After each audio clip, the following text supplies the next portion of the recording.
বলে বহু নাফরমান আছে যারা দুনিয়ার রাত দিন মেহনত করে মনে করছে বড় ভালো কাজ করেছি, কিন্তু আল্লাহ তাআলা বলেন তারা মূলত গুমরাহ।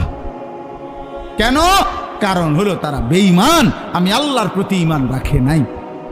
আমার প্রতি ঈমান না রাইখা রাসূলুল্লাহ সাল্লাল্লাহু আলাইহি ওয়াসাল্লামের প্রতি ঈমান না আইনা এরপরে যদি কেউ পৃথিবীর সব ভালো কাজও করে তারপরও পরকালীন মুক্তি মিলবে না। এই জন্য বন্ধু, এটা জরুরি, ঈমান ঠিক রাখা জরুরি। অনেক ছেলে পেলে আছে মনে করে যে আমি অনেক ভালো কাজ করি, অবশ্যই প্রশংসনীয়, কিন্তু আখিরাতে পুরস্কার পাওয়ার জন্য ঈমান জরুরি, ঈমান জরুরি।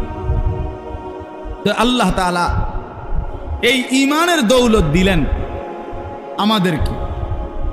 আর 2 নাম্বার, আল্লাহ তাআলা চাচ্ছেন বান্দা আমারে তুমি তাকওয়া বুঝায় দাও। এখন তাকওয়া কি? তাকওয়াটা কি? তাকওয়া হলো সমস্ত কিতাবে আছে, একেবারে সহজ জিনিস।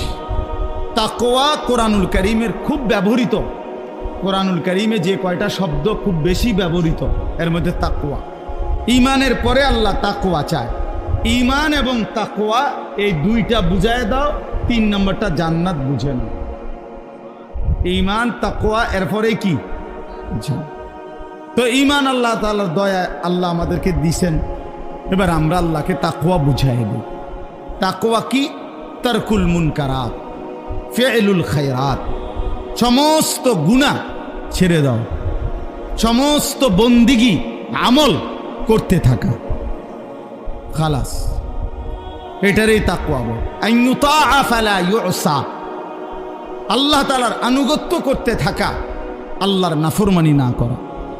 আইয়ুশকারা ফালা ইউকফার, আল্লাহর শুকর আদায় করা, আল্লাহর অকৃতজ্ঞ নাফরমানি না করা।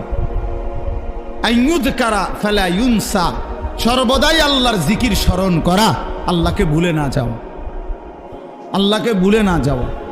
ভাই আমার, আজকে এটারে তাকওয়া বলে, এটারে তাকওয়া বলে।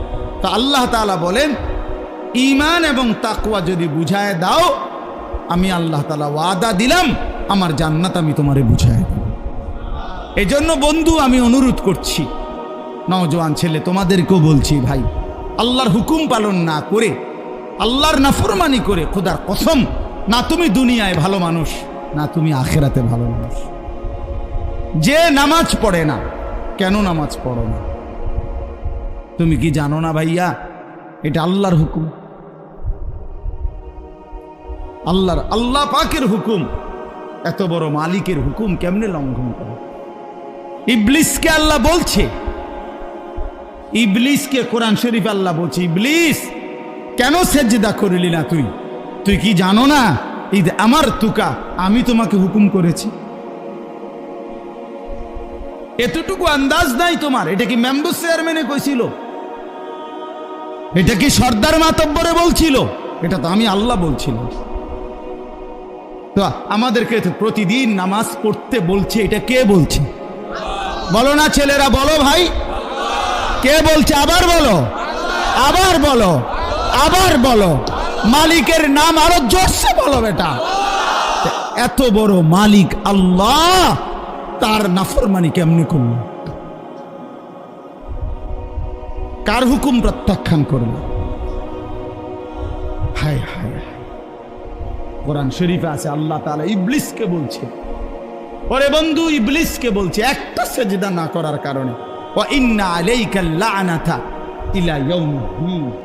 আল্লাহ বলছে, ইবলিস তুই একটা সেজদা করিলি না, তোর উপরে আমি আল্লাহর লানত ইলা ইয়াউমিদ্দিন, কিয়ামত দিবস পর্যন্ত তোর উপরে আমি আল্লাহর লানত পড়ুক। এজন্য বেনামাজি তোর উপরে আল্লাহর লানত, তোর উপরে আল্লাহর গজব, তোর উপরে আল্লাহ